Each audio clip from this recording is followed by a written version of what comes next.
I got a call one day. So, they said, hey, there's some students in room, I can't remember, whatever.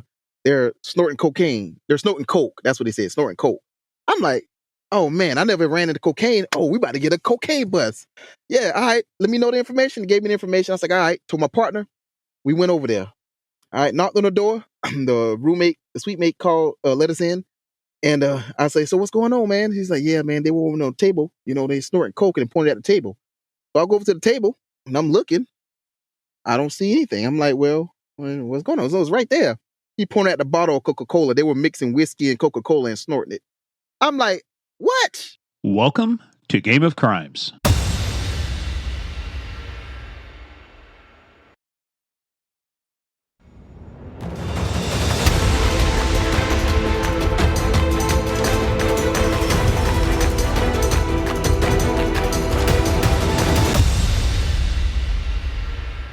Welcome back, amigos, amigas, players, playerettes, dudes, dudettes, everybody in between.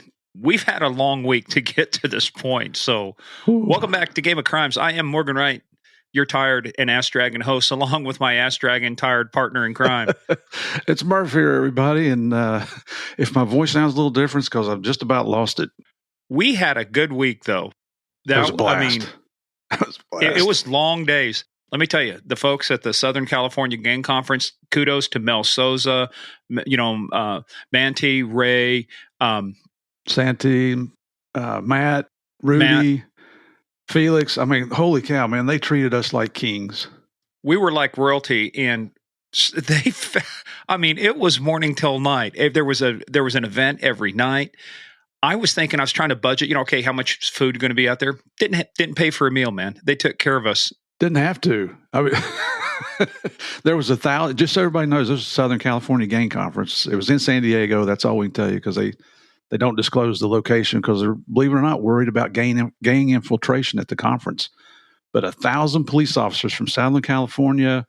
We met cops from Canada there, Utah, Colorado, Utah, I think Tennessee, Miami. Yep. Yeah. So it was a blast. We had a blast. And you know what? I mean, these are all studs. Studettes, I guess is what you call the girls. We had some of the folks that we've interviewed on our here on Game of Crimes. We had Lou Velozzi, Victor Avila, Claudia Polinov, Victor Avila. We're just spacing out. Oh, by the way, we did get guess what? We did get a drive-by interview with. We're going to hold that, but it relates to George Young. Yeah, episode number 2. Nice surprise.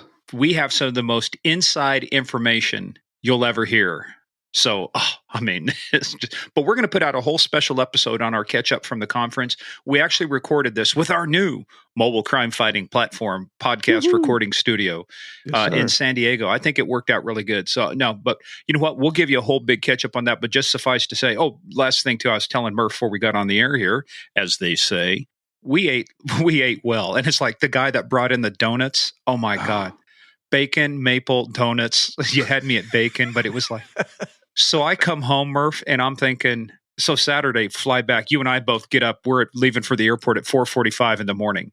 Yep. And I get back and I haven't missed my workouts. I weigh myself every day. I'm not looking forward to getting back on the scale. So Saturday, I'm just drinking water the whole day. No food. I'll just wait till I get home. I'll eat a little bit of stuff because, you're traveling and stuff. And so I get on the scale this morning. I'm going, oh my God, I lost 2.5 pounds. The donut diet worked.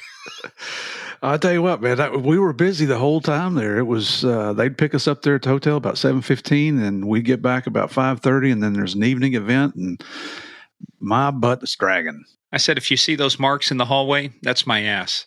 It's stuff. But we're here back with you guys now.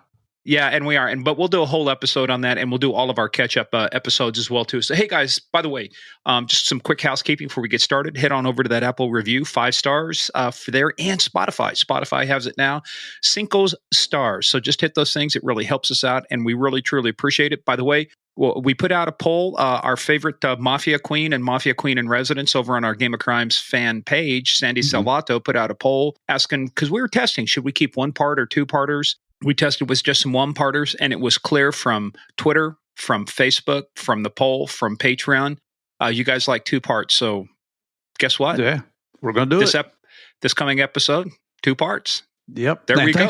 And thanks to everybody for giving us your opinion on it, because this is what it's all about. We want to try to make you folks happy. So appreciate you logging in there and telling us. Yeah, and by the way, we've had many of our guests on our show have come from you, the audience, too. So, and intros and stuff. So we really, really appreciate it. So also head on over to our website, gameofcrimespodcast.com. You want to do that for this episode because the video that is part of this episode, it's literally heart-stopping. I mean, when you see this. So make sure you head on over there. We've got our book list. We've got some folks coming up that have plenty of books. I mean, this is going to be awesome. Follow us on social media at Game of Crimes on Twitter, at Game of Crimes Podcast on Facebook and the Instagram. But where you got to be, where you got to be, where you got to be. Murph, I ask you, where do you got to be? I'm going to go get in my chair here in a little while and take a nap. But other than that, where else do you have to be? Patreon. You got to come over to Patreon and see what we got there. We've got as many bonus episodes over there as we've got episodes here on the regular podcast. And important announcement. We just finished. Which it should be 16 episodes, but we made the final episode we just finished it out because it was so good. We just now finished The Real DEA Narcos on the Real DEA Narcos Cali edition. It is in production, and for you folks on Patreon, it'll be available at the Guardian of the Realm and Warden of the Throne level only because this is special. It will be coming out, probably figure the first episode will start coming out in about 2 weeks. And I swear, not because we're trying to get you to subscribe to Patreon. Well, yes, we are. Yes, we are. We're trying to get them to subscribe. I know, but this interview, it's so eye-opening with Chris Feistel and Dave Mitchell. Learned things that I never knew about these guys. And if you thought Javi and I were doing some crazy stuff in Medellin, wait till you hear what these guys were doing in Cali. Holy cow. This is going to be some good stuff. One thing you never did in Medellin that they did in Cali, it's going to be at the end of episode 12. You're Cane right. Field. Taking one for the team. I'm not going to tell you anymore. You got to listen, baby. Can you imagine if Javier was placed in that same position? Oh, what? He would never. No.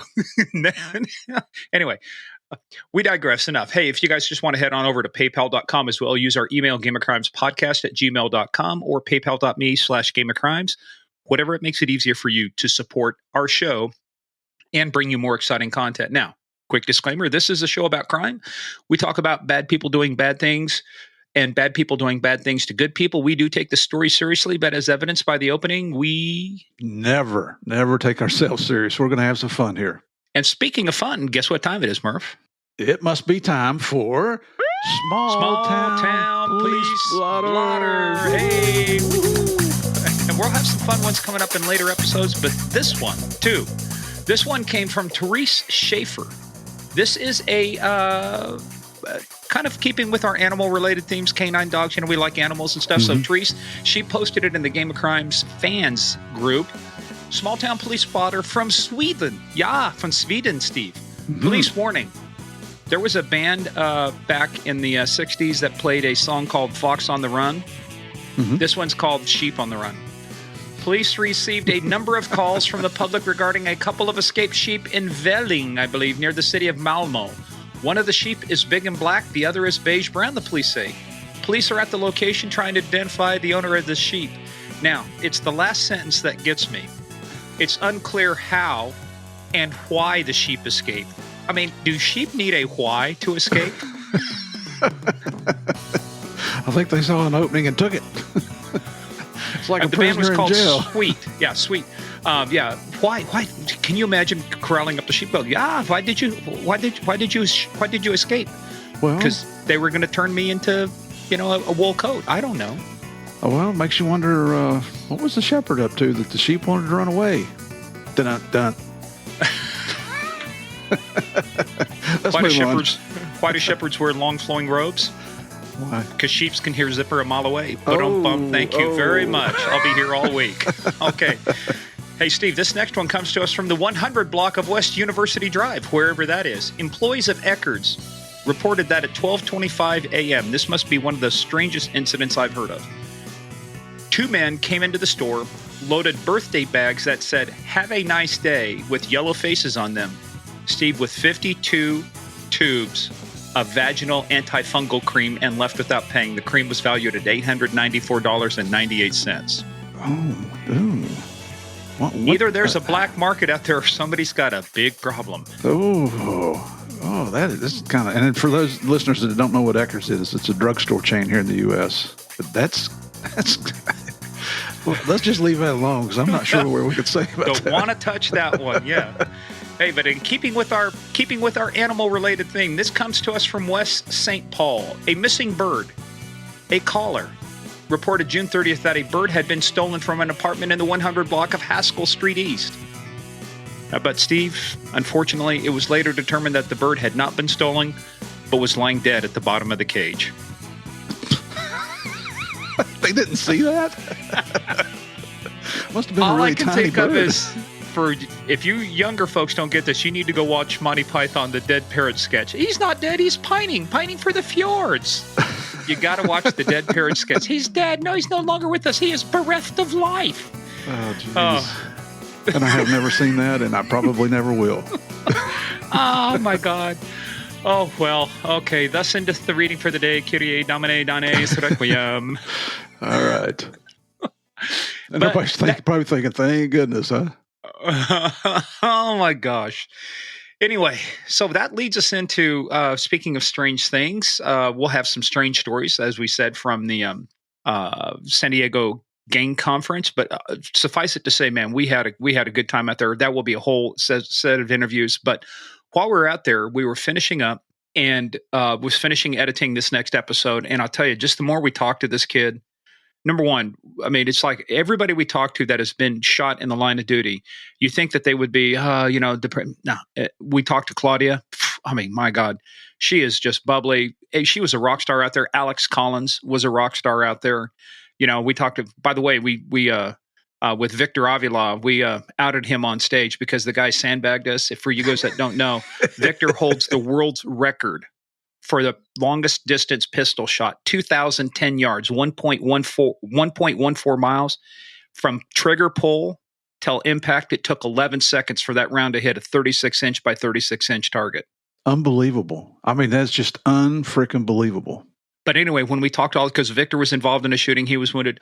All of these folks got great mental attitudes. They come out of it and they want to give back. They're not there to be heroes. They're not there to be the center of attention. What they want to do is make it safer for the next cop, the next deputy, the next trooper, the next agent, out there. They want to keep their lessons. And we're going to learn a good lessons from this next one. So Quincy Smith was actually, he was introduced to us by somebody who watches the show, or listens to the show regularly. And that's how we got the intro. And I'm telling you, Steve, just the kid is just, when we say kid, everybody who's half our age, we call kids, right? So, which is like everybody these days. But just a big personality, but you know what? But very humble. And he's going to tell us about some lessons coming up in this episode. And what I like about this one, he's the only police officer on duty in this small town in South Carolina. And you think it's a safe community. When you're wearing the uniform, you're never safe. Here's a guy just trying to go up to do something on a New Year's Day when it should be quiet and people just kind of relaxing from partying the night before. And the assailant, well, you'll find out what happens. But it's the thing I like about Quincy is just like the others that you mentioned, he didn't let it get him down. He's moved on with his career. He's moved up to a larger agency now, has plans for the future. So God bless him, man. Just thank the good Lord he's still here with us. And thank the good Lord his mama didn't kick his ass. So you're going to hear about, probably ready to. Yeah, you're going to hear about who his mama is. And but again, this is such a fantastic episode. So Steve, but before we can hear the episode and get to it, I have to ask you one big question. Are you ready? Even though you're tired and want to go to sleep in your chair, are you ready to play the biggest, baddest, most dangerous game of all, the original and unadulterated Game of Crimes? Absolutely. And ladies and gentlemen, this is one where you really do need to get in, sit down, shut up, and hold on. Quincy's going to tell what happened.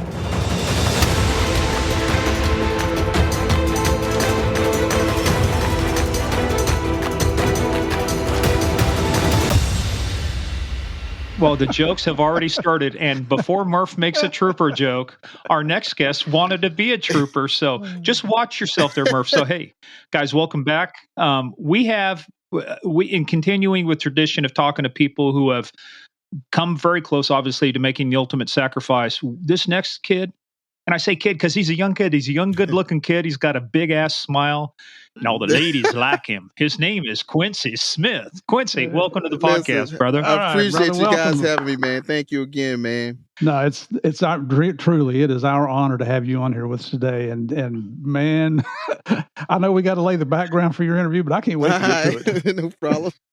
This is going to be fun because just before we started, Murph was trying to talk smack. And then he found out Quincy wanted to be a trooper, but we got to figure out before you wanted to obviously ascend to the greatest heights possible in law enforcement. Excuse me. We got to start though, as we always say with everybody. How did you get started in this thing of ours? What led you to a life of law enforcement? Because it seems to be it's in your background somewhere. My mom, what really pushed me towards it was my mom. She didn't want me to be an officer, but so she was a police officer in New York. And when I graduated from high school in South Carolina, I pretty much moved up to New Jersey with her and everything, and I went to Kane University and went to school there. And then like sometimes I'll go over to New York on days that I didn't have class or something like that, and go with her lunch breaks and hang out with her. And I just loved how she was working, man. She'd go up and talk to people, and she'd do her job. Of course, I wouldn't be right up on her. I stand back because she told me I can't really be around certain situations. So yeah, I was like, I saw how she operated, saw how she worked. I was like, I think I want to be an officer, man. So and she was NYPD, yeah, NYPD. right? She was on the Transit Bureau Task Force. So she worked. Well, when I used to go, she was in uniform, and then she got transferred to the Transit Bureau Task Force. She was in plain clothes in the subways and stuff. So yeah. So was she one of the ones that was playing like being drunk or half asleep and getting people to try and rob her? Was she going after some of the folks like that? She was telling me some of her stories and what she'd do. They had a major thing with people trying snatching people's cell phones out their hand, like especially the new iPhones and stuff. So her and her partners, they're set up in strategic locations on the train, and she'd just have her phone out like this, just willy-nilly with it, flashing around. And you said some guys, they actually try to snatch it and run off the train with it, but they'll catch them by that time before the doors close. So yeah, so I'm like, what a surprise. Right? Well, it's a small world because one of the guests we got coming up, Murph and I are going to interview a couple guys. One of them is a good friend of mine. He was actually a lieutenant with NYPD, the Cold Case Squad. I think it was the 79th Precinct, but he did time. Same thing, Transit Bureau, working undercover, pretending to be drunk or out of it or whatever, and having people rifle through his pockets and stuff. You got to put up with a lot of, and let me tell you what, too. Having ridden the subways there, like the PATH train over from New Jersey over to New York and then riding around the metro, it is, I'll tell you what, it was very safe for a long time, but man, you're right. There are people, they steal the phones, they go after they jump the turnstiles, they do, a bunch of stuff. So, and the other thing too is remember when that attack happened on the train here just recently, there's a lot of stuff that goes down on those trains. They're like soft targets. So the people working that stuff, it's not a cush job. It's a pretty dangerous little thing. Yeah. New York it's a different breed, man. And she told me it's a whole different she told me once I decided to get in, she's like, you're not going to New York. I'm like, well, not really want to go to New York anyway. I want to go back home to Carolina. So hey, I'll tell you what, though, all the New York officers I've met, once they find out you're a brother, you're in part of the law enforcement family, you're accepted. It's still old school up there. They will take care of you. We were up there one time, and I don't mean to get off story here, but we went up there for some meetings when I was still with DEA. And afterwards, they said, what do you guys want to do this evening? We said, we want to see Ground Zero because none of us had seen it. And I had a bunch of my folks with me. And so they brought over some unmarked cars, and we're going down the road there towards the site. And traffic backed up. So they had their sirens wired into the horns, so if I'm blowing my horn at people, they're getting a whoop, whoop.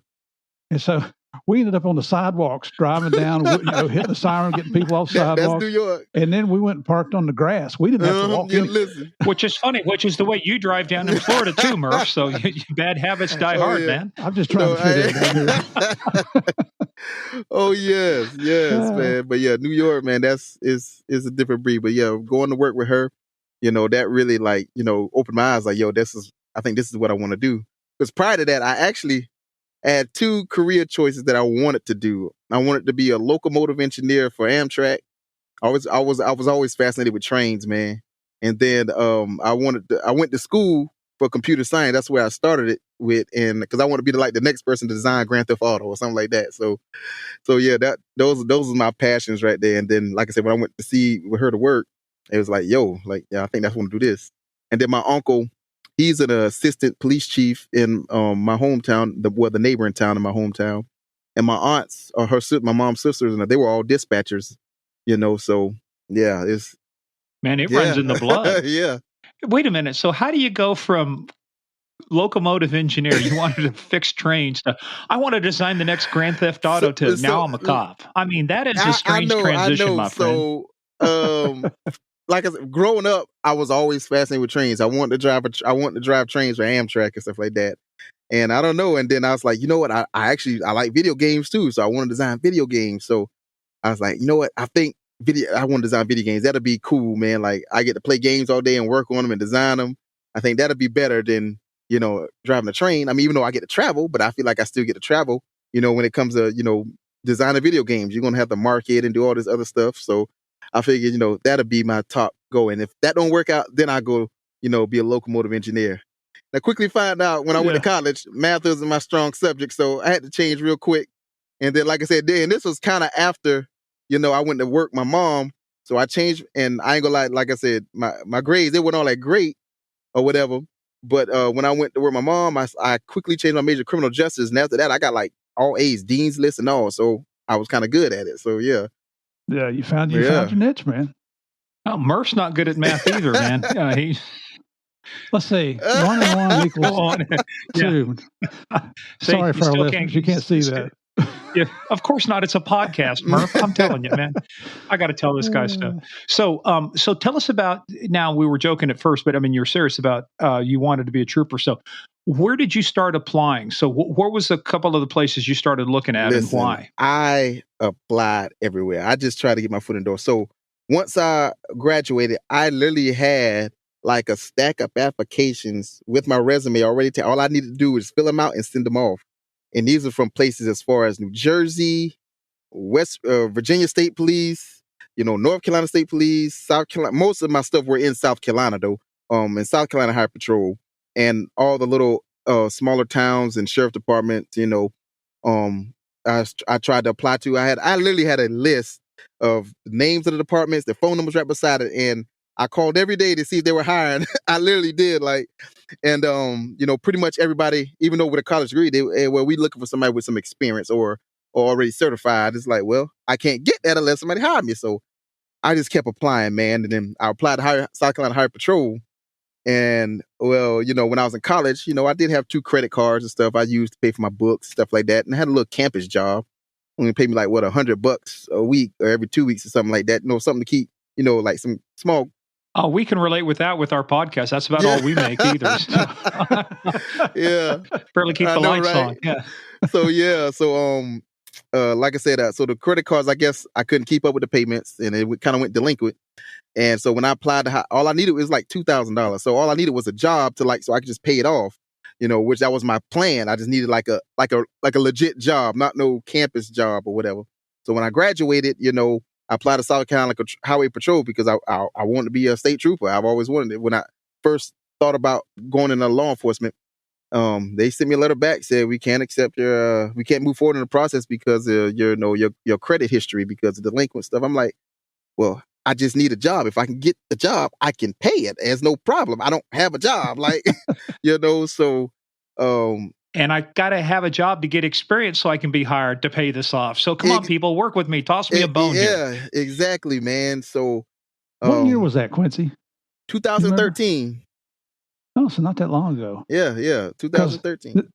And the reason I'm asking is because that was when, especially with our TFOs, I won't mention the town, or it wasn't a town, it was a city.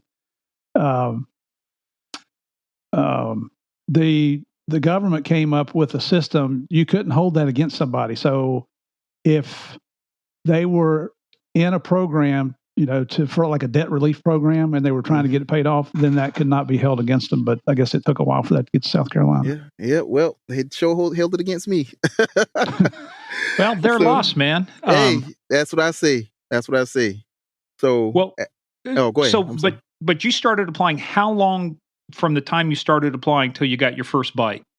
So my first bite, so that was in 2013. I graduated in May of 2013, and it took about a month and a half, 2 months. I got my first bite, and it was from the University of South Carolina, Beaufort, campus police. because I applied in, like I said, I applied everywhere, trying to get in law enforcement. Mhm. So they called me and said, hey, we want to interview you and stuff like that. Because I did do an internship for the New Jersey State Police too, so that gave me a little edge. Now hold on a second.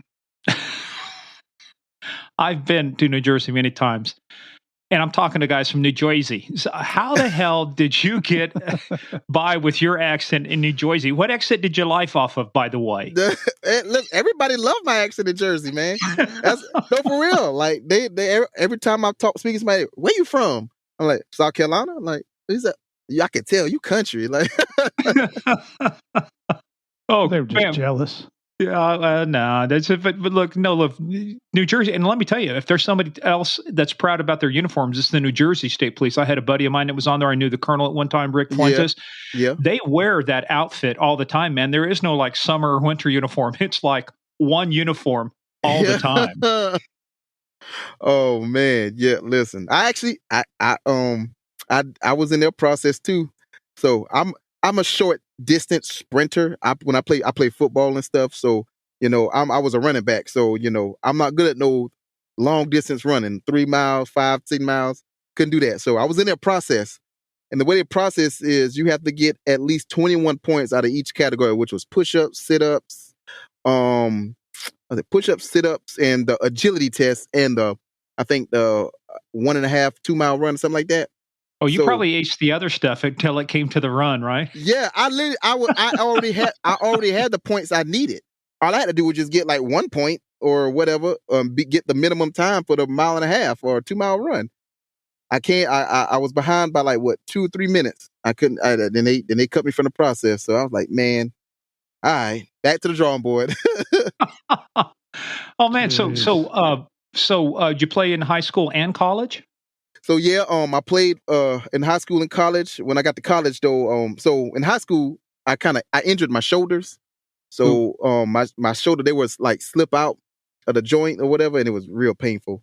So when I got to college, when I got on the team, I couldn't make it through a full practice, and the trainers, it was like, you're gonna have to call it quits one day, man. I'm like, yeah, I know, but I try to hold out, but I just couldn't. And it was more detrimental to me or whatever than anything, and the team too. So kind of me holding them back when they can have somebody to fill that spot who was more healthier than me. So I was like, I gave up football too. Yeah, but but what a great attitude though. It's kind of like you could have been selfish and said, no, I want to do this for me. But on the other hand, it's like, look, the team's got to have a running back who can run. It's got to be able to be in the games and be in practice. So yeah, that's good stuff. So you start applying. You're Buford. What happens with the university down there?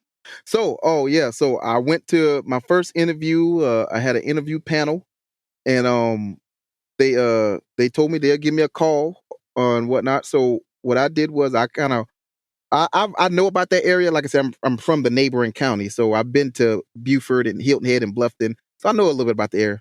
So, but I never actually been on that college campus. It's a satellite campus from the main campus in Columbia, USC Columbia.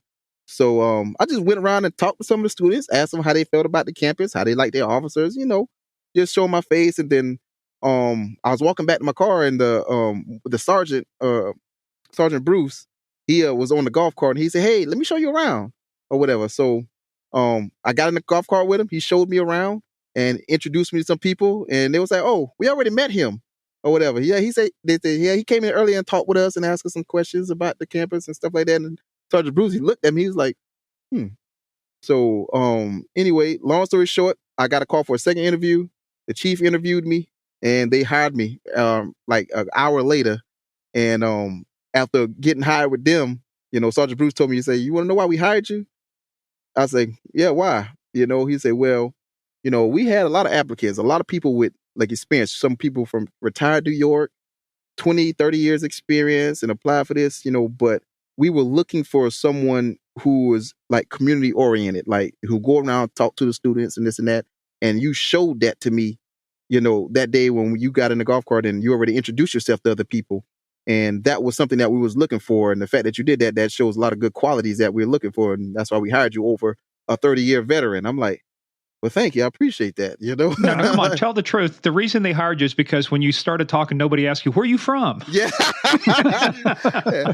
He was from New York too. He was retired from New York. I forgot, was out. It was up some other town in New York. I forgot. It wasn't NYPD though. But yeah. So tell us about getting started there, because the other thing I can tell you from experience, and I've had friends who've been on the university police, and big and small and stuff. It's a different kind of policing. There's still certain things you have to do, but it's a different kind of policing than what you're doing now. So, oh yeah. So tell me about that. So tell me about when you worked there. What was it like versus like what you saw your mom do and what you saw NYPD do? What was it like being at the university? Oh man, it is extremely different, man. For one, I'm kind of there. I was their age. I was 23. So I just graduated from college like a couple months ago. So I kind of related to them as far as the campus life and all that type of stuff. So it was explained to me, is working on a college campus is different than a street officer, because it's like, I guess you could say, extra sensitive. You're dealing with students, kids and stuff like that. So, he said, we try to find diversion ways. When students get in trouble, we want to find ways to get diversions and stuff like that. Don't want to, ruin their life and stuff like that. And that's what I understand. I am not here to try to ruin nobody's life. So, but yeah, so it was a lot of when you bust students with alcohol and marijuana and stuff like that. It was a lot of repetitive things. There's not anything changing. So they mostly want you to, I guess, lack of better words, coddle them, baby them a little bit. Mm-hmm. Yeah, Babysit. literally, it really was babysitting, and stuff like that. So yeah, my chief knew though. He told me, he said, I know this is not someplace you're gonna retire at. I can see that you want more out of this. I say, yeah, I do want to experience, a lot more, and do some street work and stuff like that, because we didn't have a dispatch for one, and it was like, we was like what, 10 officers, and at nighttime, during the summertime, I work by myself. Like, I just lock up the buildings and stuff like that. It was real simple. It wasn't nothing crazy. We didn't have anything crazy go on, anything like that. It was pretty much an easy law enforcement job. That's mostly for someone who's retired. Now, did you go through the regular state academy for that, or did they have their own? Yes. So I had to go through the state academy in Columbia, with regular officers from the sheriff department and everything. Got the same training. Well, that's the good part, right? Because now you get a state certification. Like, yep. You can go somewhere with it, right? Yep. I can go anywhere in the state of South Carolina with it. So yeah, I went there. Their academy was about 12 weeks at the time. They changed it up now. But yeah, it was 12 weeks. We do everything, man, from criminal law, everything. How about running? Did you do running? Yes, we did running. Damn. And I was at the back of the line. Gotta get that. But that was good. It was good, man. But no, we did some running. We did a lot of push-ups and stuff. And I don't know if y'all know. Do y'all know anything about South Carolina Criminal Justice Academy? The which one now? About what's the name South of it? Carolina Criminal Justice Academy. So to put a police academy up in South Carolina. Other than it's run by what, former Marine Corps drill sergeants? Yeah, and also inmates. What? Yeah, what? Yeah. So what, are they your instructors? They tell you this is what we did that got caught, and this is how you catch us? I mean, how does that work? When I say it's run by inmates, not actually run by inmates, but no, like the inmates, like I guess the people that are good, they call them, they're the ones that come in and clean your room.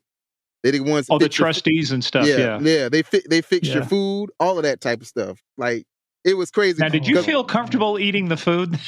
Hell no, but I still ate it. Especially when somebody goes, "Hey, your uncle arrested me. Here, I got something special for you." Yeah, I know, right? Yeah, so my and I didn't believe that at first. My supervisors at the college campus, they was like, "Yeah, man. Oh, I don't know if you know, man. The inmates over there, they fix your food." I'm like, "Stop bullshitting. They don't fix no food. Whatever." Okay, I thought they were screwing me. So when I got there, the first day we had to arrive on Sunday by like 7:00, check in, get our rooms and all that type of stuff. Then Monday was the start day of everything. Monday we went to they sent us breakfast. I see the inmates in a white jumpsuit. It says inmate on the back.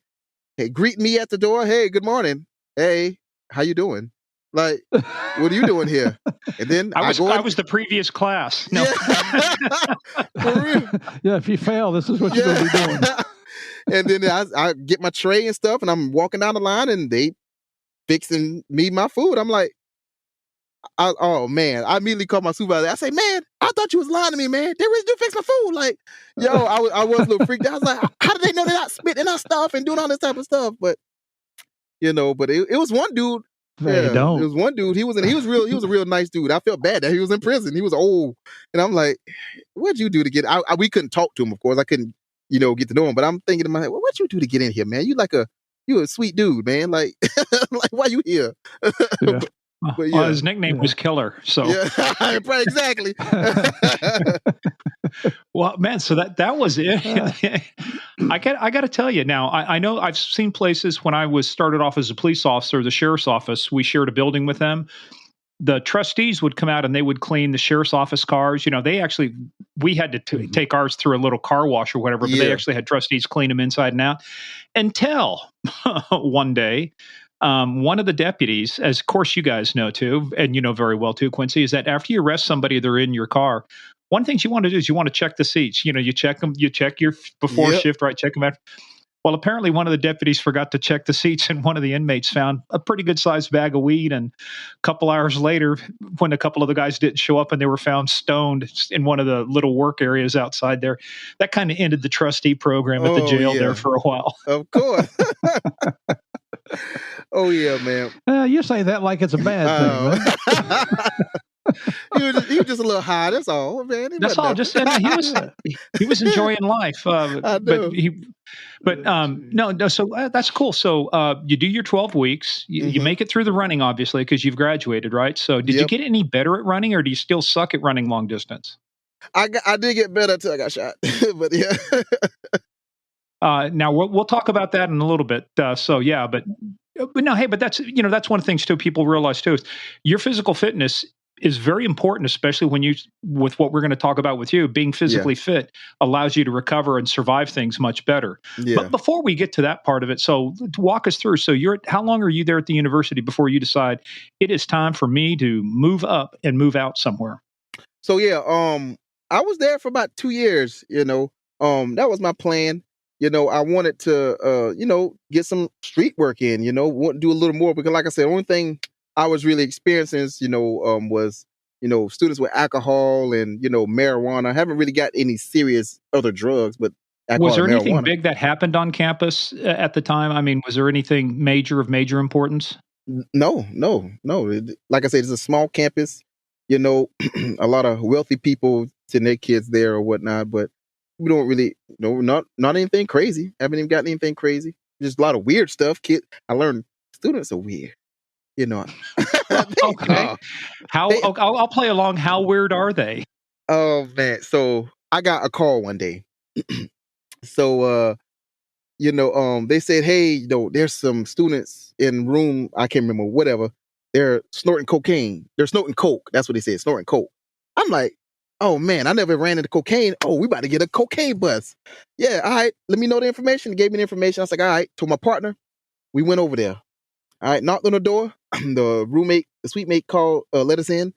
And I say, so what's going on, man? He's like, yeah, man, they were over on the table. They snorting coke and pointed at the table. So I go over to the table and I'm looking. I don't see anything. I'm like, well, what's going on? So it's right there. He pointed at the bottle of Coca-Cola. They were mixing whiskey and Coca-Cola and snorting it. I'm like, what? Who does this? Isn't that the truth? Who does this? Wait a minute. Why? That's not the question. Can you do it? It's why would you do it? Yes. That's what I said. But yeah, it's we had an agent kidnapped down in Mexico City, Victor Cortez, and one of the forms of torture was they took carbonated soda and shook the bottle up and shot it up the nose into the membranes, and it just. He said it just like fries your brain there. I bet so. That's gotta hurt. Oh God, yeah. And these guys are doing it voluntarily. Yeah. I know. Well, and then guess what? They ended up being the ones serving the next crew of the Criminal Justice Academy. Yeah. Would you like some fries with your Coke and whiskey? I know. Yeah. But I worked there for about 2 years. And then, I let my chief and my sergeant know. I said, hey, I'm thinking about, looking elsewhere or whatever. I want to go to Bluffton PD, but that didn't work out. For one, I didn't really have the funds to get my own place just yet. So that means I would have to drive from Hampton to, Bluffton, which is I do that already for USC Beaufort, which is 50 miles. So there's it's an hour ride, So I had to get up like an hour and a half early, 2 hours early, just to be on time for work ahead of time. So I started looking for something a little closer to home, which was my home city. I really wanted to work there, at one point because it's my home city. I know the area. And what's the home city? Hampton, South Carolina. How big of a town is it? Oh man, it's probably about 10 square miles, maybe. How many people? Probably about 4,000 or 5,000 people, maybe. Okay. Probably, I think might be a little less than that, but yeah, it's really not that big. But yeah, so I started applying everywhere. My home city didn't have an opening at the time or whatnot, so I applied to the neighboring towns because it's closer. It's 10-mile ride from where I live at. So I was like, you know what, I'm gonna try here. Tried there. Went in person, took my application in, and the chief, he pretty much interviewed me right there on the spot when I turned it in, and told him I was already certified and everything. And he's like, "When can you start?" I'm like, "Start next week. To give me 2 weeks or whatever, so I get 2 weeks notice in or something like." He's like, "All right, cool." So, put my 2 weeks notice in, and started working with Estill, South Carolina, which is, like I said, 10 miles from my hometown, Hampton, South Carolina. And how big of a population is Estill? So Estill is 3 square miles, and they have a population of just under 2,000. So it's a real small town. Yeah, but I grew up in a small town too, about 1,500 people. One cop for the town out at a time, maybe if you're lucky. But but there is something to be said about Americana. You get the small towns, growing up, small town living. Yeah. And you think, well, as we'll find out, you think a small town is safe, right? Yeah. Yeah. Supposed to be safer. Yeah. Well, the town Estill, it was like the worst town in the county though too. So I got to say that. It's a lot of crime ridden, a lot of things. Growing up, when I went over to Estill, it was just bad. The town is dilapidated. Is hardly anything. A lot of poverty. Hardly anything there. School system is jacked up over there because they got our school system. They have 2 separate school systems. They got Hampton District 1 and Hampton District 2. Hampton District 2 was the Estill side, and pretty much they kind of left behind, pretty much, which is sad to say, But yeah, this. So you start on Estill, and now is the pay kind of comparable to what you were making at the university, or is it better? Yeah. So I did get paid some more than what I was at USC Beaufort. Probably like I guess $2-3 more from when I was working at USC Beaufort. And like I said, the biggest thing was the drive. I spent more money in gas driving to USC Beaufort than Estill. Can you imagine trying to do that drive today with gas at $4.50 a gallon? I know. Listen, But yeah, I feel sorry for the folks that got to drive that far. I mean, it's just seriously. But so you get to Estill. So basically, the chief interviews you and just hires you on the spot, and you're like ready to go. Give your 2 weeks, and you come in. Yeah. Like I said, I kept my sergeant updated with the process. At least give them that respect. And I told them I dropped it off, and they pretty much hired me on the spot. And I told them, he asked me when I could start. I said 2 weeks or whatever. So he's like, all right, cool. Just give us your resignation, chief, and sign off on it. I mean, you left it, you in good standing with us still. I'm saying, cool. I'm glad. Because like I said, the chief said he knew I wasn't going to stay forever. But he wanted me to get enough training where I can go someplace and be maybe like more proactive, get more into law enforcement, be able to more proactive with crime. Hey, but before we leave University of South Carolina, Beaufort, by the way, that's a great name, Buford. I live in Buford. That's a great Buford T. Justice. That was, remember Smokey and the Bandit? Yeah. Jackie Gleason was Buford. Buford's a great place, man. Everybody wants to go to Buford. So I got to ask you, what is now, you're a relatively young man. How old are you now? I'm 31, about to be 32 in a few weeks. So, back then when you were in like your 23, 24, former running back, stud, good looking guy, did you get in trouble with any of the college students? No. So no. Now, did you see that? And he just that was that. No, he pointed his finger. Yeah. fingers at us when he no. says that. Now I've had people complain and lie, and they had to investigate some things, but I've never done anything with a student. And I would say that I'm a traffic person. I love traffic. So, a lot of students, I'm fair. I'm hard, but I'm fair. Like I said. So I do issues. I issued a lot of parking tickets, out there. So, they which is what you do on a college campus too. Parking drives it, man. Yeah. So, a lot of people, they'd be upset or whatever.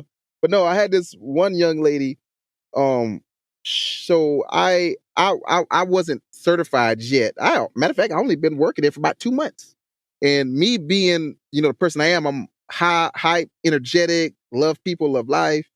And, and everybody already knew me. They already has respected me and appreciated me and whatever. So I guess the resident assistants, they were having a meeting.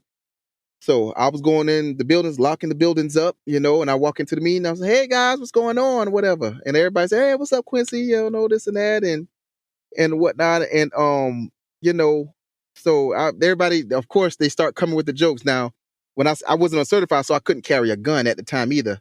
So I pretty much was a security guard at most, but I still had the title police officer.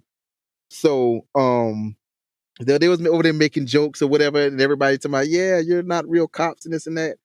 And laughing and joking. That was the atmosphere.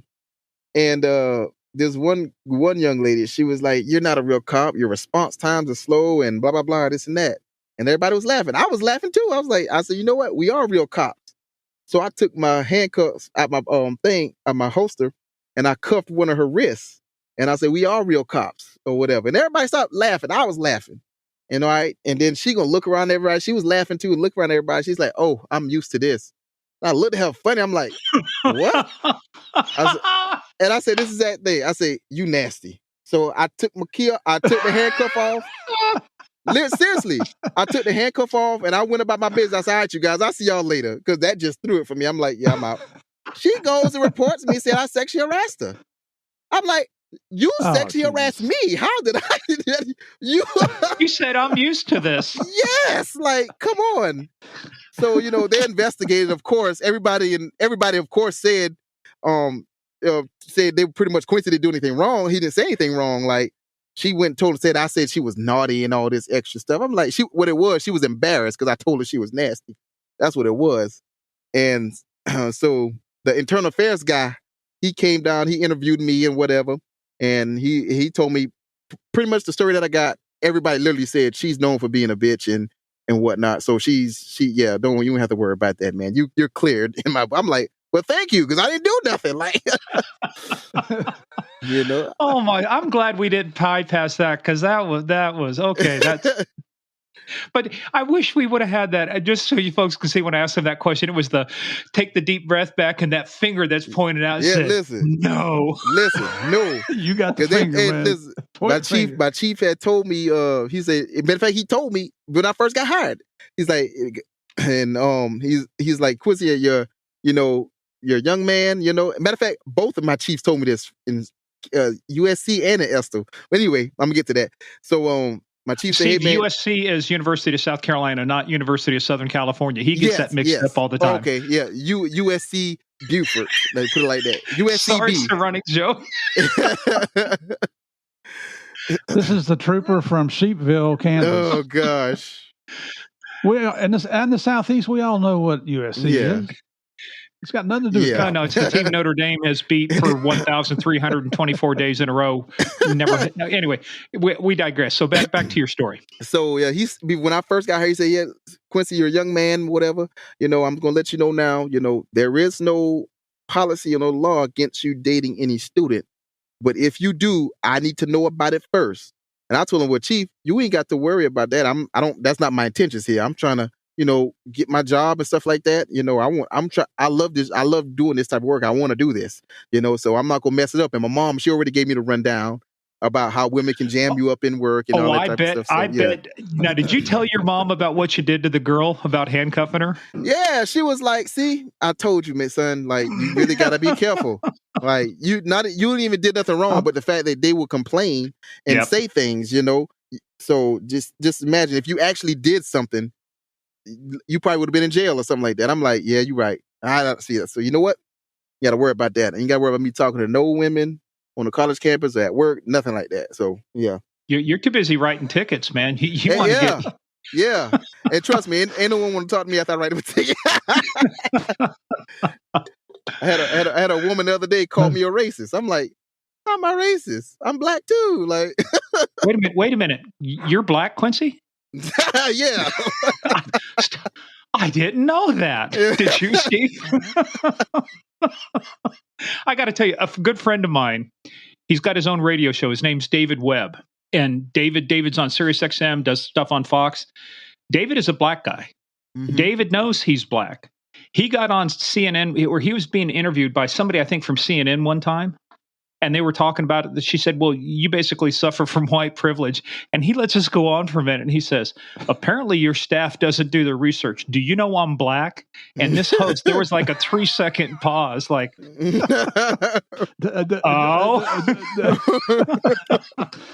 Well, it's Quincy, you don't know this, but my daughters are both adopted from Colombia, South America. Oh, really? And I love it, especially when brown people, Hispanic people would accuse me of being racist. It's like, hey, you might want to go look me up on social media before you say that. I got a friend of mine. He got remarried, but this guy was originally Arkansas State Police. He is as Southern Baptist as they come. Mm-hmm. And somebody tried to accuse him of that here not too long ago. Well, his wife's name is Folake. I can't even pronounce her last name. She is descended from Nigerian royalty. They got married in the island of Mauritius, and then they had their ceremony and stuff. And it's kind of like, come on, people. But that's so funny that she accused you of you were racist against her because why? I don't know. She mad because I gave her a ticket. I gave her 2. Texting and driving and not wearing a seatbelt. Oh, so you hard ass you? Yeah, I'm hard. I love it when people. I'm hard, but I'm fair. See, that was me too. I was like, people would accuse me. They said, you'd write your own mother a ticket. I said, that's patently false. However, I would detain her till I called another trooper over and have them issue the ticket. But I would never write my own mother a ticket. I would. Just kidding. I would never write my mother a ticket. But so what was it like then to go from the campus experience? Now you're at Estill. I mean, what changed for you when you started working the mean streets of Estill? So, that would be the problem. Nothing really changed, man. I still had my habits that I had at USC Beaufort. I carried them over to Estill, but I mean, which habits are you talking about? Just, relax, not, really fully paying attention, noticing things that I should have noticed, and like I said, I'll explain all that once we get to, where we're going. But yeah, so I was pretty much just laid back and relaxed, and they didn't take heed to warnings and stuff like that. As far as people giving me information, and as far as safety information, okay, yeah, that's just people talking. You know what I'm saying? So, but I still carried on. I did my job, and like I said, not taking into account. Sometimes I'm the only officer for 10 miles because where Estill is nestled at, it's like in the rural part of the county. It's really separated from every other part of the town. So, but yeah, so if you needed backup on those times, where would your backup come from? Either the sheriff department or a neighboring town.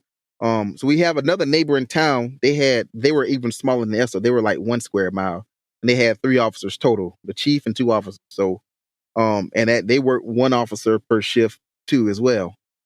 So yeah.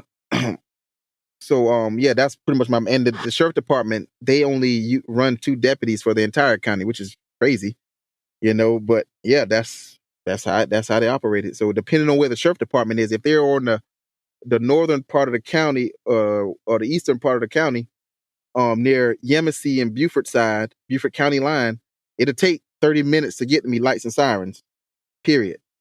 Wow. So what's the county? What county is Estill in? It's in Hampton County. Hampton County? Okay. How many people are in Hampton County? You didn't know you were I going to get a don't- geography test, did you? I know, right? I was like, I can't even speak to that. I don't know. You know what? We're going to use the magic. Just a second. Hey, All right. Siri, how many people? Hey, Siri, what is the population of Hampton County, South Carolina? Okay, I found this on the web for how many people. Hey Siri, what is the population of Hampton County, South Carolina? Check it out. 18,180.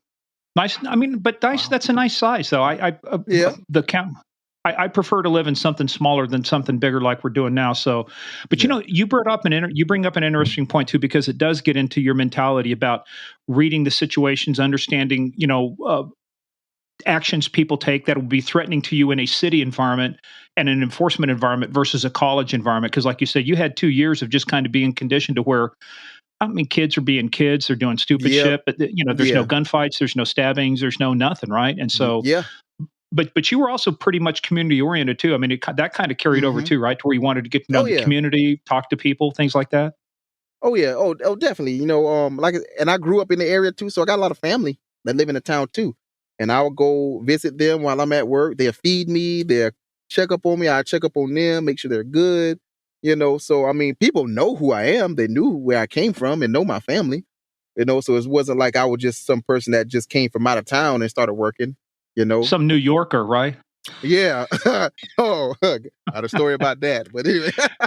Okay, well, we got plenty of time and space is free on a podcast, man. Let's hear it. This is your story. Oh, so this is before I was in law enforcement. I was I was a lifeguard for the local pool too.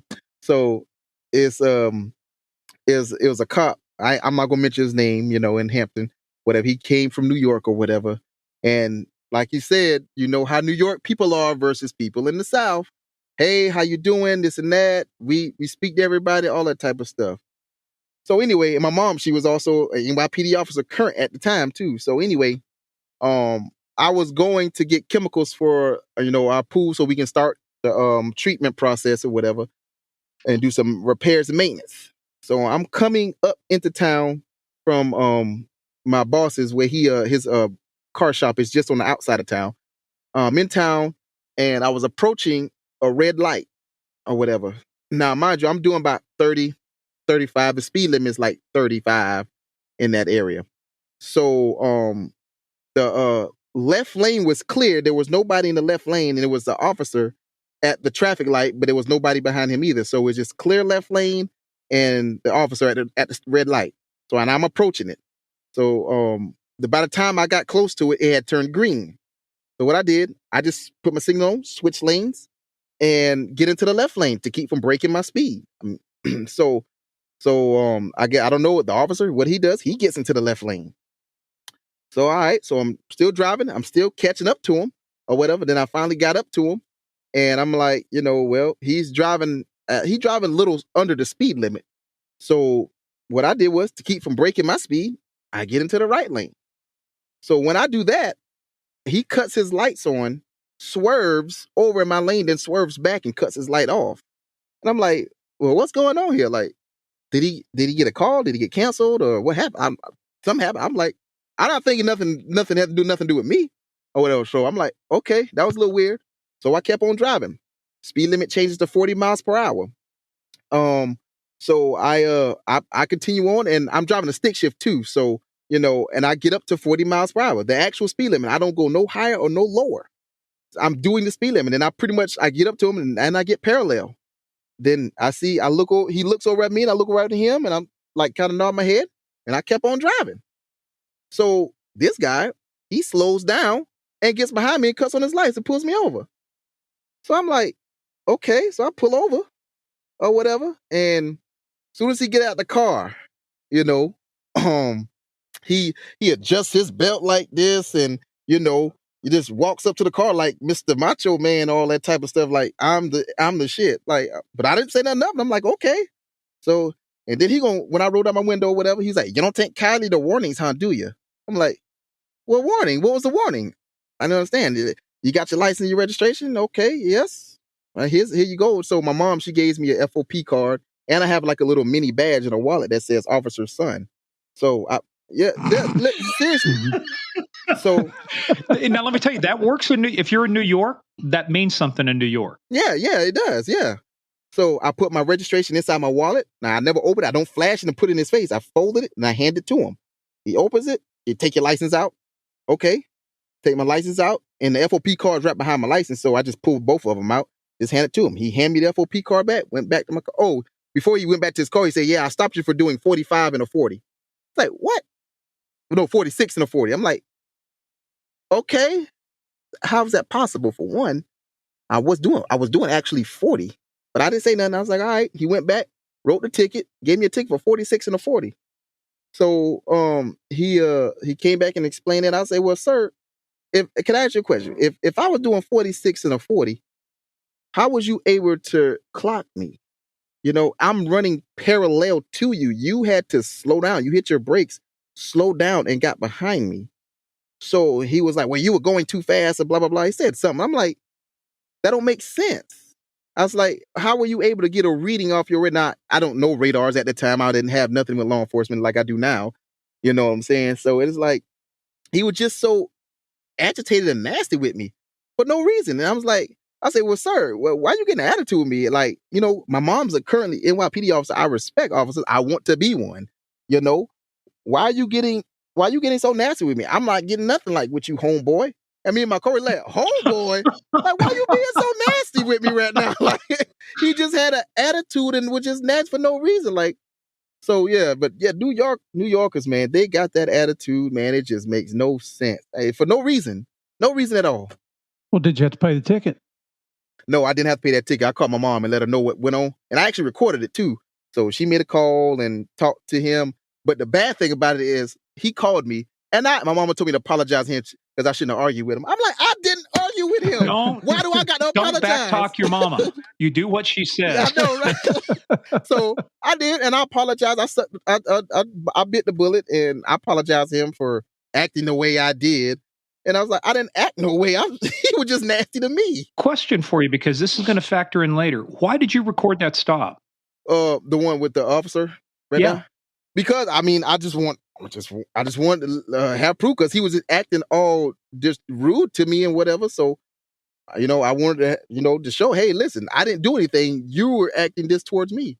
So, did you have an iPhone or what? What'd you have? No, just my little. I think it was a flip phone at the time. I don't know. It was one of those old phones or whatever. But yeah, I just just pressure because after he done went back to the car and I guess was writing the ticket. I'm like, what? Yo, he's acting like a jerk. Like I'm not doing anything or saying anything bad to him. Like, so I recorded it because I had already heard about him before that stop. People in the town. So he already had a rep, huh? He already had a rep. It was already bad about how he disrespect people and talk to people. So I was like, after that stop, I was like, yeah, let me record this. So yeah. That's one of those reverse situations where you look at him and say, you ain't from around here, are you, boy? For real.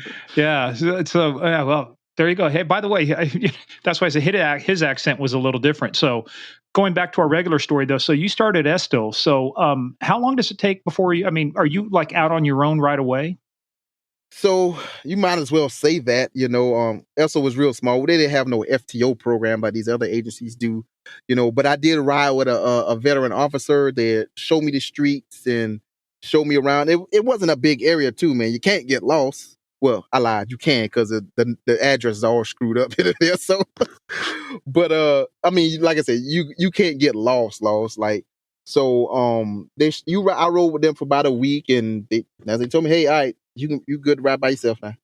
All right, cool. So I rode around, and like I said, I'm a traffic person, so I started doing my traffic and stuff like that. I'm very, very proactive when it comes to traffic, man. So I stopped my cars and I started learning everything. And, after a week or so, I was fine. Like I said, I was already trained, as far as, criminal law and stuff like that. So they didn't really have to teach me any of that. It's just, learning the town.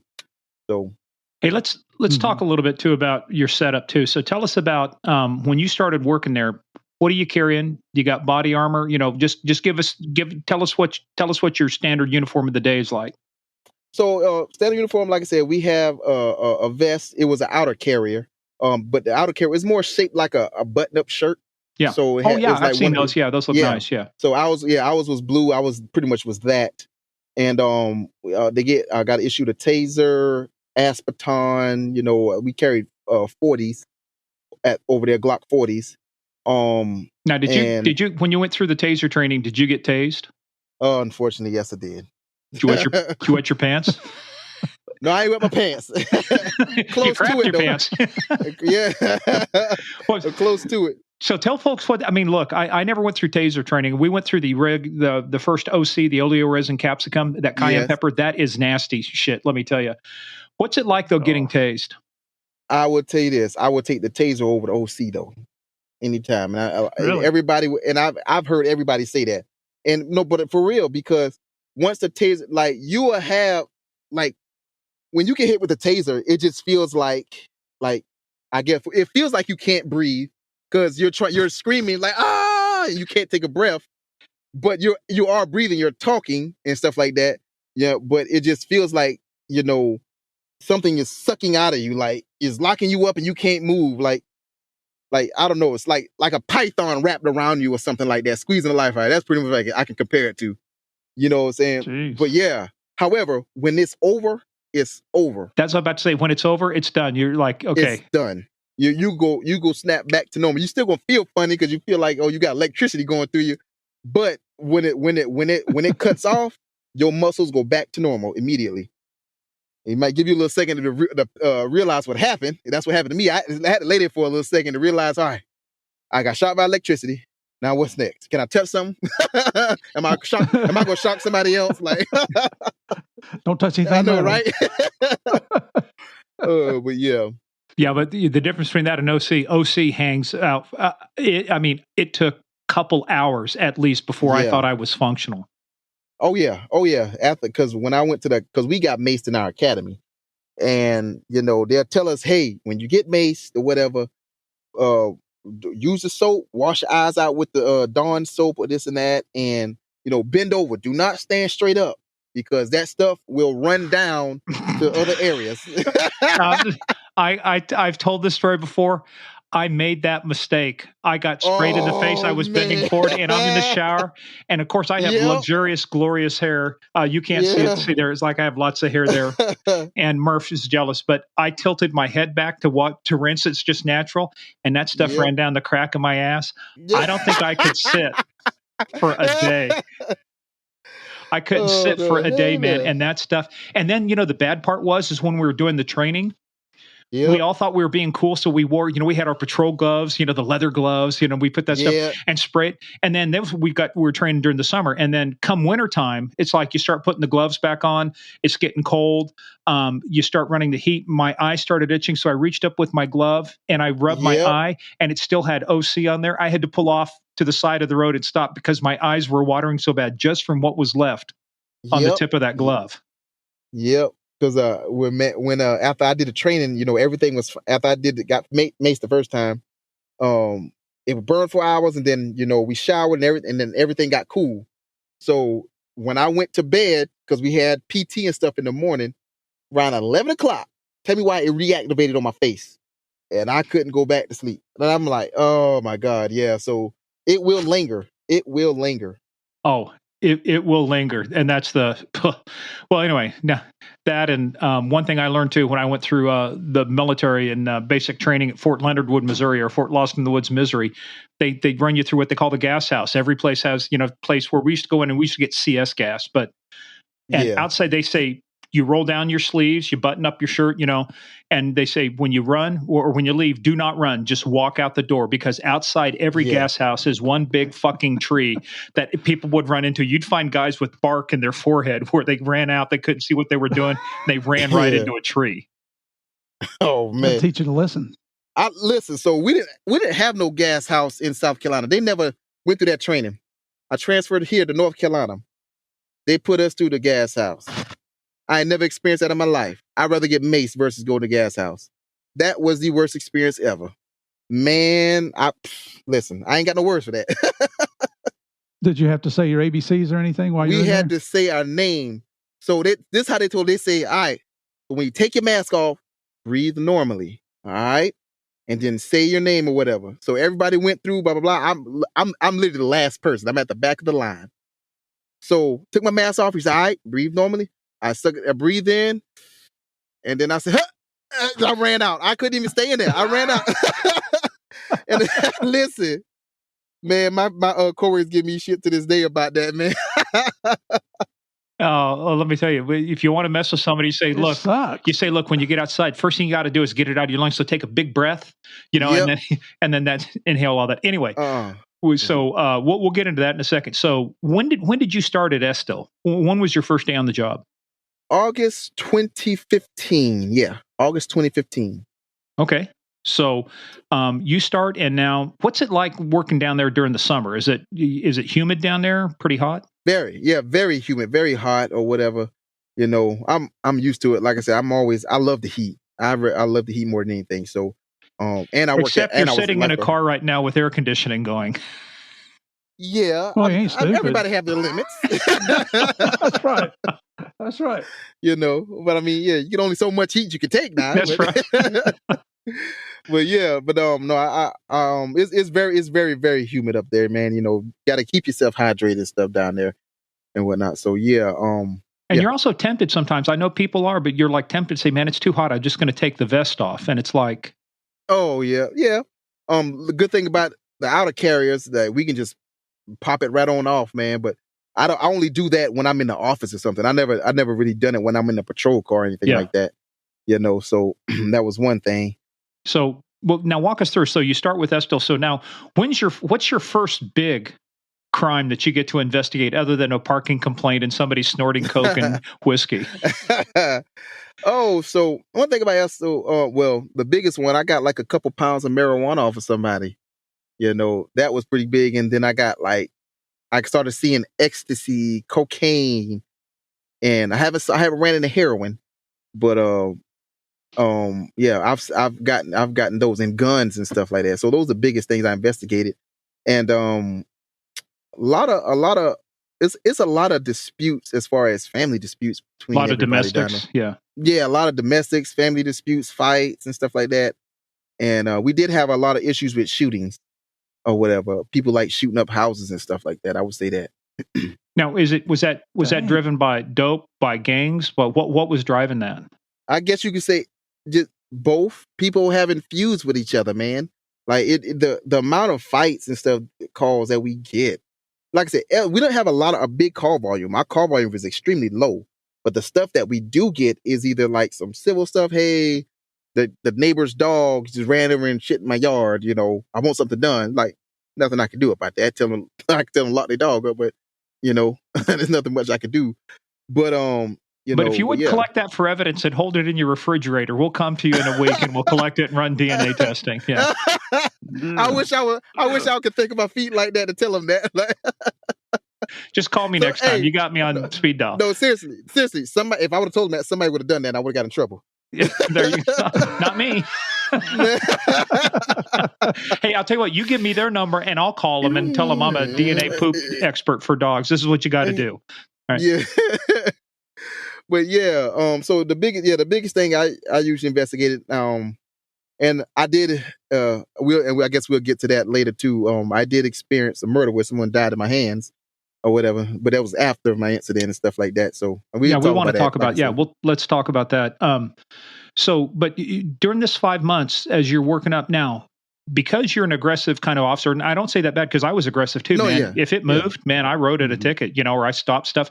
But that's how you get the weed. That's how you, believe it or not. And Steve and I were talking about this. He kids, but when you start realizing the number of things you run across with traffic stops, you run into dope that turn into bigger cases, or you run into human trafficking, you run into kids that have been taken away from their parents, things like that.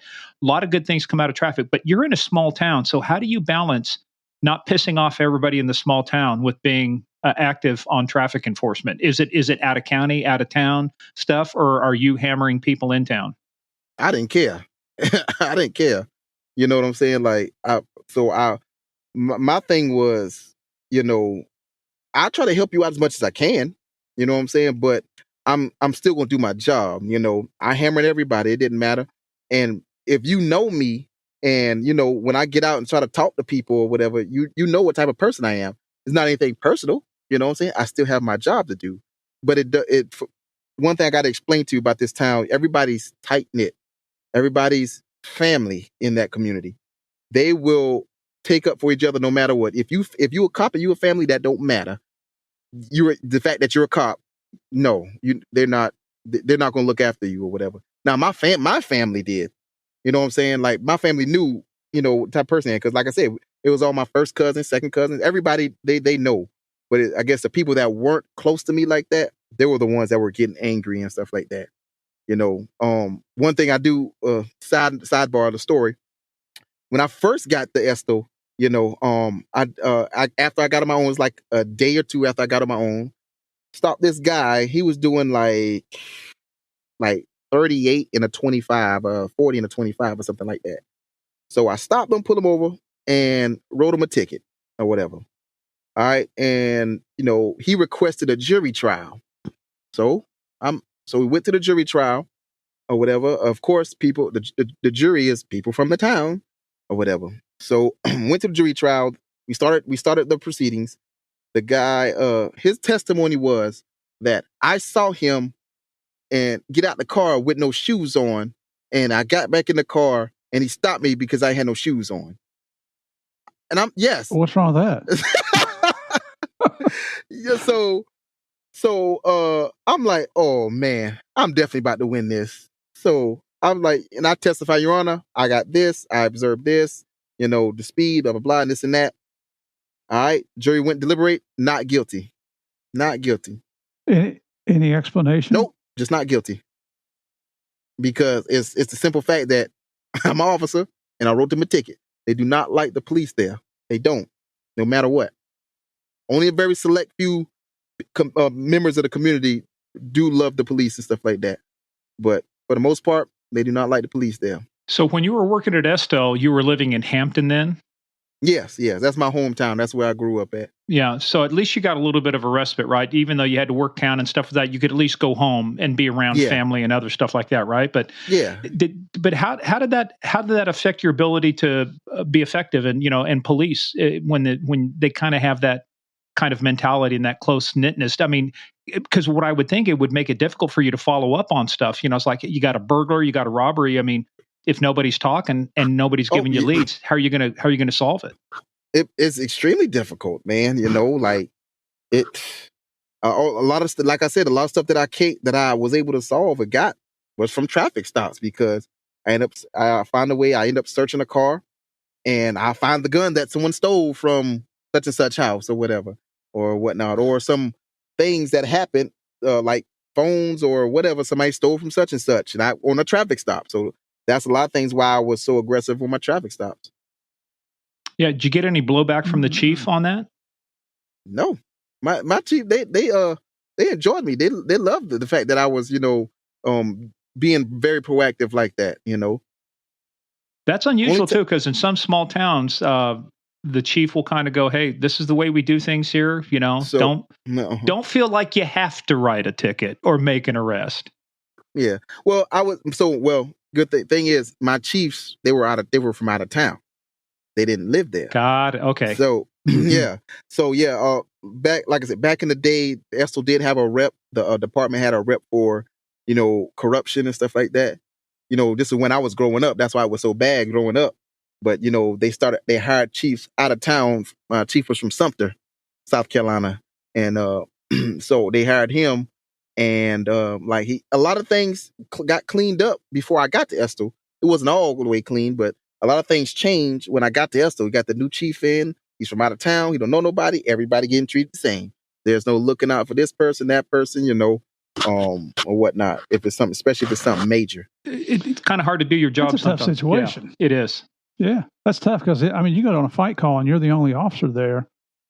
Really, if it's family, it doesn't take long for everybody. Starts piling on your back. Yeah.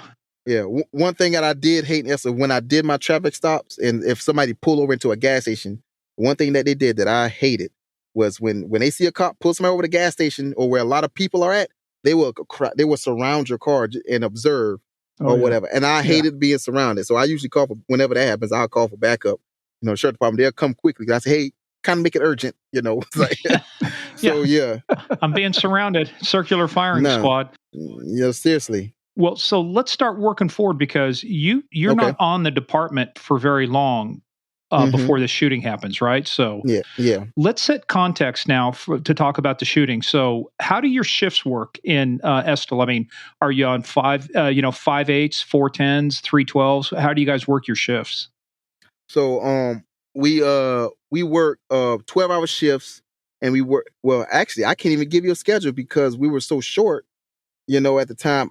We would work weird hours. We'll work 3 days, off one day, work another 3 days, off one day, and then the schedule would just change. So I can't give you a definite answer of how everything worked. But usually we'll work like 3 or 2 days and off one day, and 3 and 2 days and off one day. We didn't really have a full, like, 2 days on, 2 days off, and every other weekend off. So Nothing predictable. Yeah, nothing predictable. Which kind of was, that's kind of the deal we had here. We've been trying to schedule this for a while, trying to work within, find you with some time off. So let's start talking about this, because this happens on New Year's Day of 2016. So tell us, let's start off the day. What time did you come to work?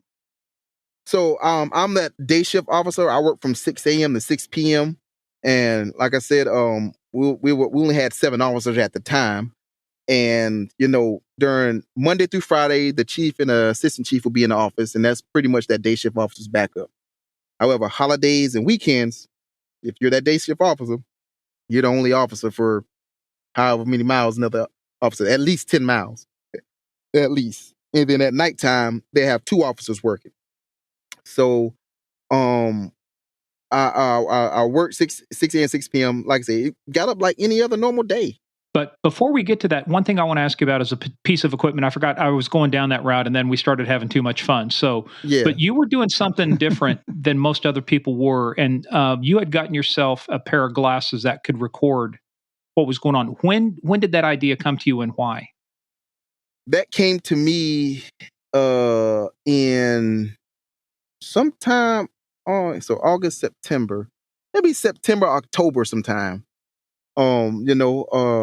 Because I was started being proactive and stuff like that, and getting a lot of things. And me and my chief were just sitting down talking one day, and he told me, he said, "Listen, man, I want to say something to you, man. Just be careful out here, man, because I'm gonna tell you right now, be careful what you say and do around women, because they will jam you up." And I was like, "Well, chief, you ain't gotta worry about that. I already had learned all that stuff back at USC Buford." I promise not to put handcuffs on any women and call them nasty. I promise, chief. Yeah, like, for real. So I was like, "You ain't got to worry about that, man. Like, trust me." So after we done had a conversation, because our chief at the time, he had open door policy, man. I'll go down and sit in his office. What's going on, chief, man? Let's have a man to man, a genuine conversation, personal, work related, doesn't matter. Like, we just sit out, because we were so small apartment. If you can't help but to talk to the chief and have a conversation with him. So when we had that conversation, whatever, I was like, you know what? I'm gonna get me a body camera, because I don't feel like dealing with any lies and stuff like that people say when they come to report. Because when I was working there, they had women come report officers. Of course, it'd be a lie, but my chief started doing something. He started making people take polygraph tests and write a statement. And if they do that and they came up a lie, he's gonna put them in jail for false information to police. So I was like, instead of going that route, you know what I'm saying? I'm just gonna get me a body camera. So I go on Amazon and I start looking for body cameras, and I started seeing the traditional ones that we're wearing now, but it was like $500-$600.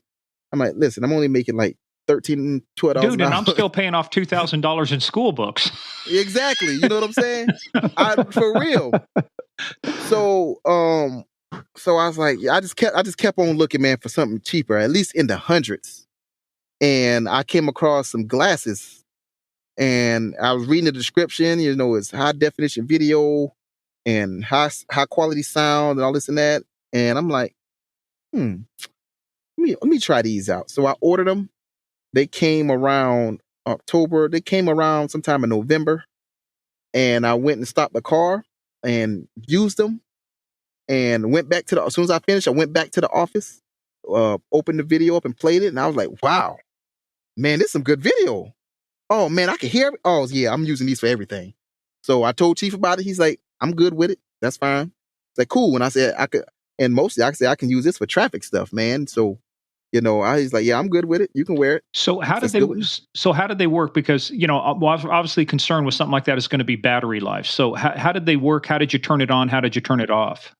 So I had 2 pairs of glasses, and I'll tell you why. So the first pair that I ordered, they look like Oakleys or whatever. So pretty much with an Oakley symbol it was like a little button. It literally was. You pretty much said they were Oakleys because they had a similar symbol like it. So you just push the little button in the side and wait until, and on the inside of the arm of the glasses, it had like a little red light, a light indicator. Blue means recording, red means it's powered on, but it's not recording. And if it didn't see any light, that means it was powered off. So I'll power it on and I'll have it running. Or sometimes and all you gotta do is hold it for like 3 seconds and it'll power on and start recording. Yeah, so I'll keep it running continuously and I'll have to charge it up throughout the day or whatever. It lasted some hours, man.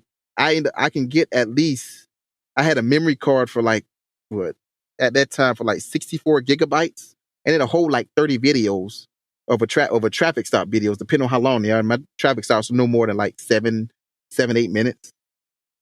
So yeah, it'll hold at least 30 traffic stop videos, and what I do, and if I'm not using it, what I do to try to pass time or whatever, while I'm not doing anything, I just plug it up to the cigarette lighter, the charger in the car, let them charge to keep it charged. But it did come to a point where I had to buy another pair because I learned they did eventually, like, they'll die and I have to sit and charge it up because I forgot to charge it.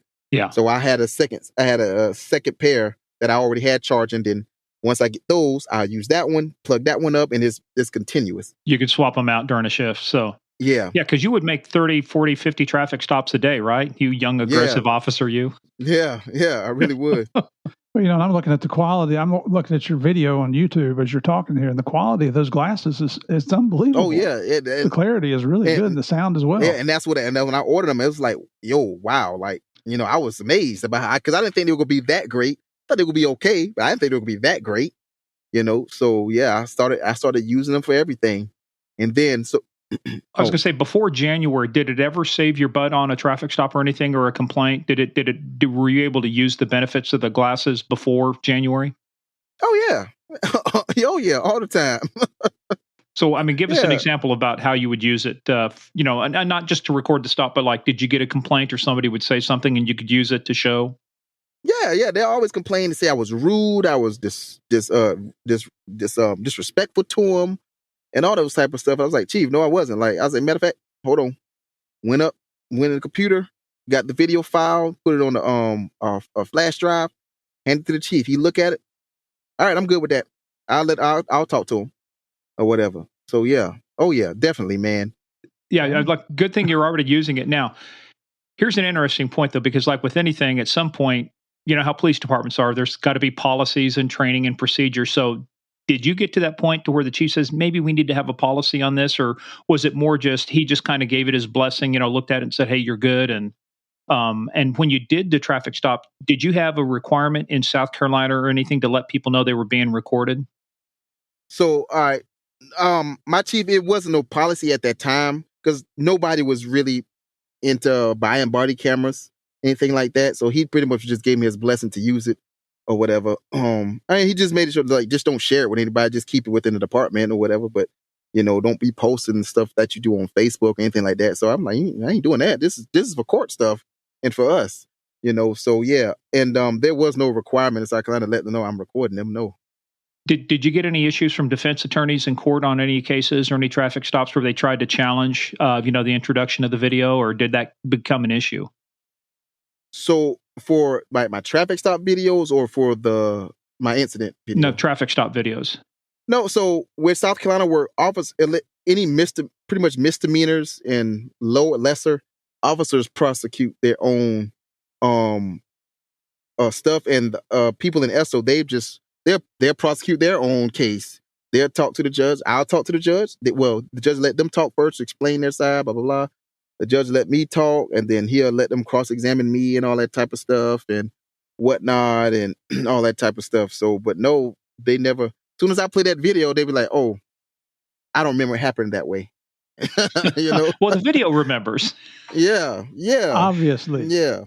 All right. Well, that's I wanted to make sure we set the stage for that, because by the time January comes up, you've been using this regularly for what, like at least 2 months now, probably? Yeah. Yep. 2 months. About 2 months I've been using them, man. And like I said, they've been working great.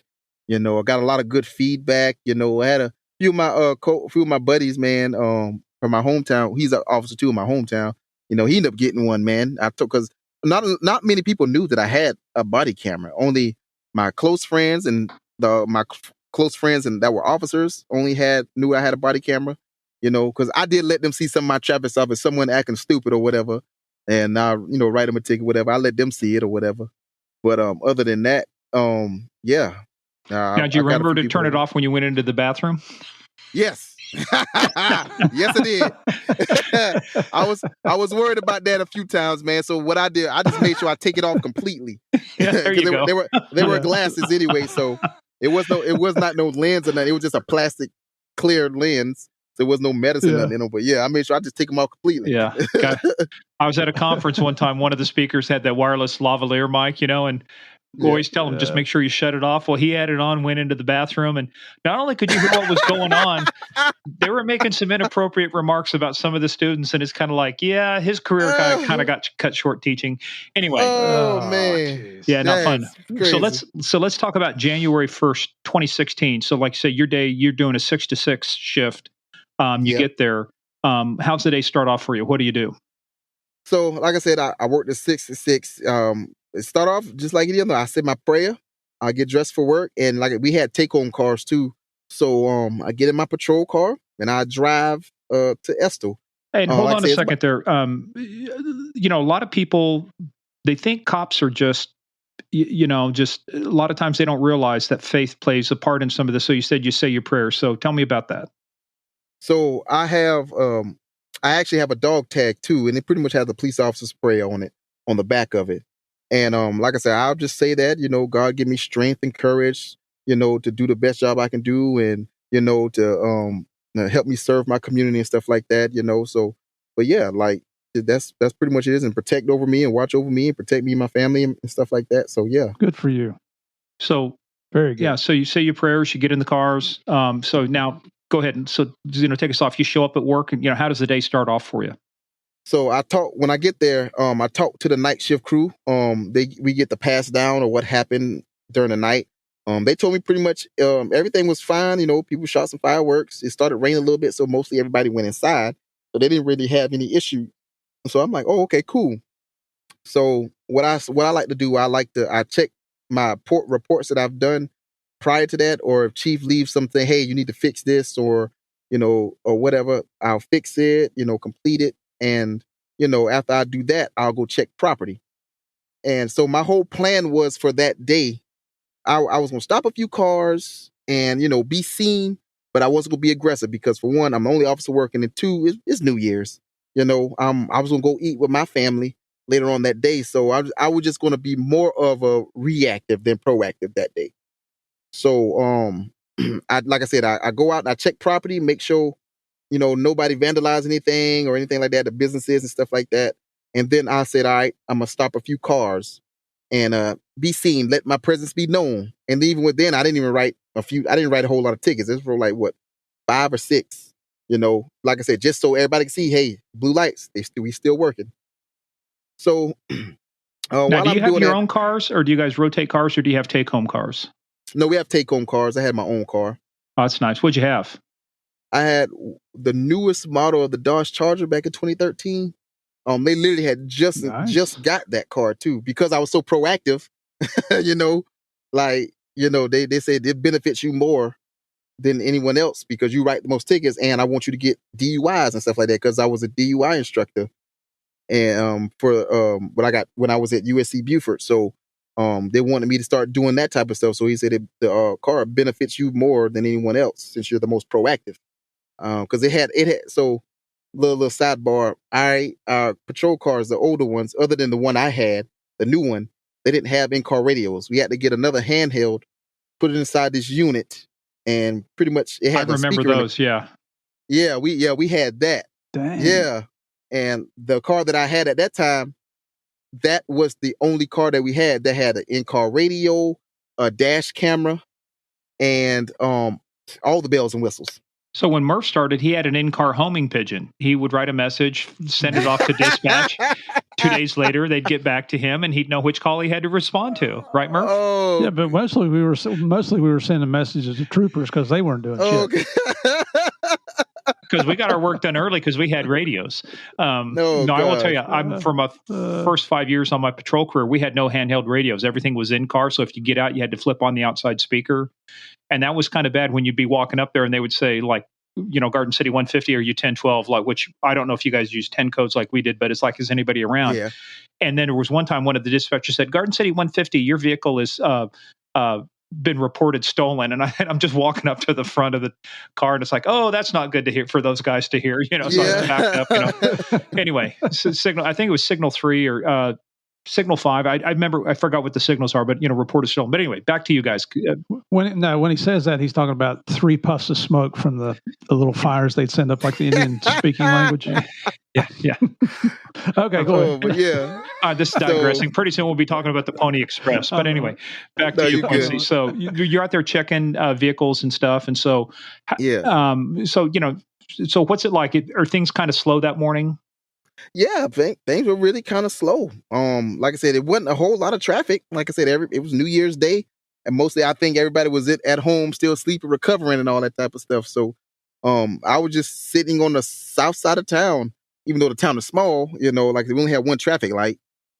So I was sitting on the south side of town in front of the liquor store in an abandoned car lot, and there's nothing else behind me but trees, a few houses, and the country. That's it. So, and that because every house is spaced out every so often now after that. So, while I'm sitting in the car, like I said, I'm watching traffic. I see the gentleman. His name is Malcolm Orr. He was dressed in a camouflage hunting suit, and he walked out of the liquor store, and he was walking towards my patrol car, and he wasn't doing anything, So I didn't think nothing of it. He wasn't doing anything. I'm still watching traffic or whatever, and then I'm listening to the radio. We're hooked into our dispatch. Is hooked into 5 different agencies. It's Estill, the Sheriff Department, Hampton City, Yemassee, and Varnville Police Department, all smaller towns. They got at least about 10 to 12 officers themselves and stuff like that. So yeah. So and also probably 6. Town of Gifford. Like I said, they only had like three officers too. So anyway, it was an officer in Gifford. She stops a car, and dispatch came back with the information and said the person in the car was wanted, I think out of Charleston or something like that. So I'm thinking to myself, all right, I get on the radio, I say, hey, you need any help or anything like that? She said, no, I got everything under control or whatever. I was like, all right. So now Gifford is it's 3 miles away. So, but yeah, they don't work like they come in around like 8 or 9 o'clock in the morning. They get off at 10 o'clock. So that's how they work. Like I said, they're small. So anyway, I said, you know what? Let me sit on the north side of town. Just in case something breaks bad, I can already be at the edge of town. I have to go through town doing 130 and risk an accident because people do run that traffic light. They won't care. And I'll be in a worse situation than anything. So I just plus you ruin your Dodge Charger, man. That's your baby. Right? I know, for real. Absolutely. Anything else can happen. Just don't touch the vehicle. Yeah. That's right. So I get back on the highway, and like I said, the gentleman, gentleman, but the guy, Malcolm Orr, he was still walking or whatever, and I just happened to look in my rearview mirror, and when I looked at it, I just had this funny feeling, like, you know what, I'm glad I moved type feeling. But I didn't think nothing of it. It looked funny. It was weird because when I looked in my rearview mirror, he was checking over his shoulder, like checking to see where I was, but he kept walking, but he was just like lollygagging around and checking over his shoulder.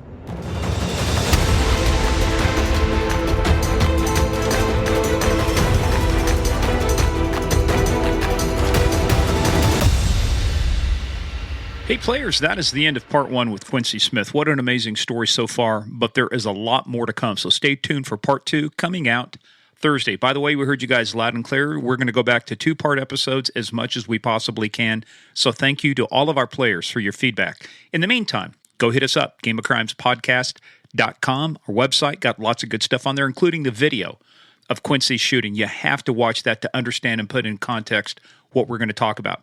Also, hit us up on the socials, at Game of Crime on Twitter, at Game of Crimes Podcast on Facebook and the Instagram. But where you got to be, because of our new series coming out, The Real DEA Narcos, talking about the Real DEA Narcos Cali Edition, available for Guardian of the Realm and Warden of the Throne levels, coming out on Patreon probably here in a couple weeks. A very special, this is a 15-part series about the real story behind the takedown of the gentleman, quote, of the Cali cartel. Stay tuned for part 2 of Officer Quincy Smith captures being shot on camera, coming up Thursday.